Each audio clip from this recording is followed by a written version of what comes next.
Ya, alangkah enaknya kalau teman-teman tahu di sini kondisinya adalah overbought, kemudian ini adalah kondisi overbought, ini kondisi overbought, di sini oversold. Kira-kira kalau teman-teman tahu mendeteksi di bawah, kira-kira enak nggak? Enak Om. Iya kan? Apakah mungkin kan gitu? Apakah mungkin kita bisa mendeteksi terjadinya swing high swing low semacam ini? Itu bisa banget loh teman-teman. Bagi kalian yang belum subscribe, silakan di subscribe. Jangan lupa aktifkan tanda lonceng supaya teman-teman tidak ketinggalan materi di setiap episodenya. Dan bantu share video ini ke teman-teman kalian yang ingin belajar strategi SND. Dan support terus channel ini dan jayalah trader Indonesia.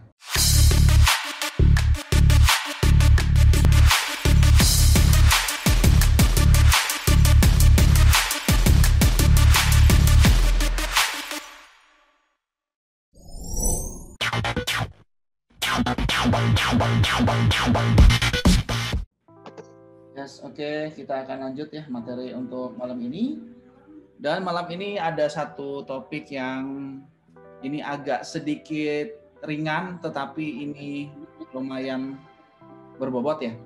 Jadi teman-teman akan dapetin satu materi baru. Kita akan bahas tentang konsep dari supply demand true range.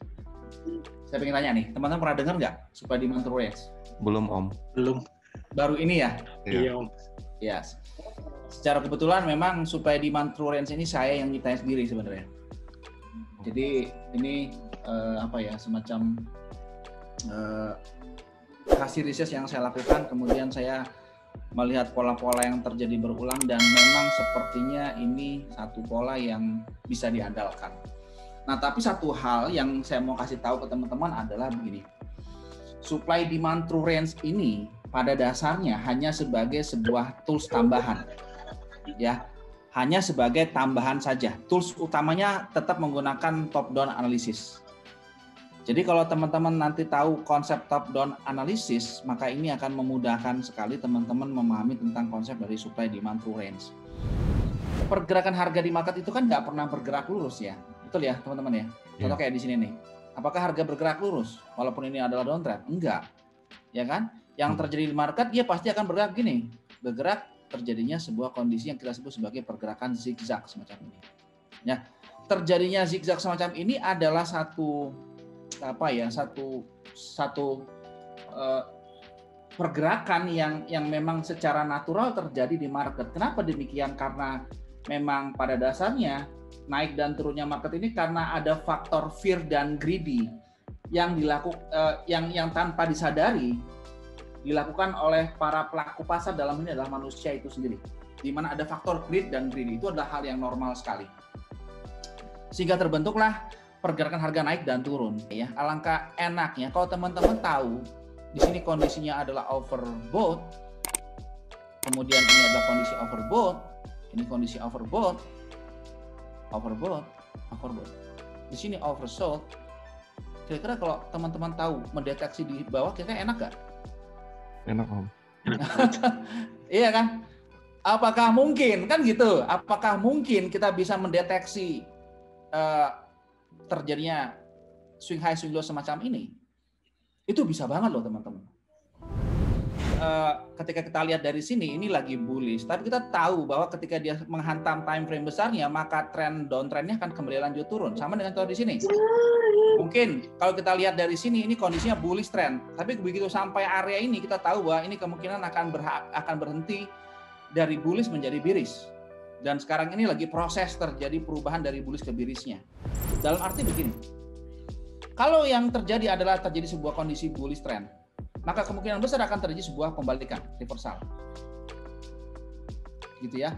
Nah, jika terjadi time frame kecilnya adalah bullish, maka kemungkinan akan terjadi bearishnya. Jadi kalau kita nanti lihat di time frame besarnya, katakanlah ini adalah daily, maka di perspektif time frame H1 ini bullish dan berakhir terjadi sebuah reversalnya dari bullish ke bearish. Tapi jika kita melihat dari perspektif menggunakan daily ke atas, maka ini adalah fase di mana terjadi continuation. Cukup clear ya teman-teman ya? ini kan continuation bukan? Ya, Continuation bukan sih? Continuation ya di sini ya. Iya. Ini continuation, swing high-nya. Lower high-nya swing continuation, ini continuation, ini continuation. Nah, di sini terjadi reversal. Ini yang ini terjadi reversal. Tapi bagian-bagian yang ada di bagian sebelah sini adalah continuation. Kenapa? Karena trennya lagi terjadi downtrend dan terjadi continuation-nya. Berlanjut turunnya. Nah, jadi supply demand trueness ini bisa terjadi pada kondisinya reversal di sini, juga bisa terjadi continuation. Kita lihat ya di bagian sebelah sini harga kemudian turun dan ini ada drop base drop, ada drop base drop, ini retest kemudian disinilah kan sebenarnya pada saat approach ini retest ya, naik ya nih ya, betul ya? Iya. Jika naik nih pada saat approach nih berarti terjadi resisten become support. Di sini mungkin adalah peluang buy-nya nih di sini. Tapi kemudian begitu nyampe di sini, harga kemudian engulf nih. Ini engulf teman-teman, ini engulf nih. Nah, sekarang ini menciptakan Quasimodo nggak di sini teman-teman? Quasimodo? Iya.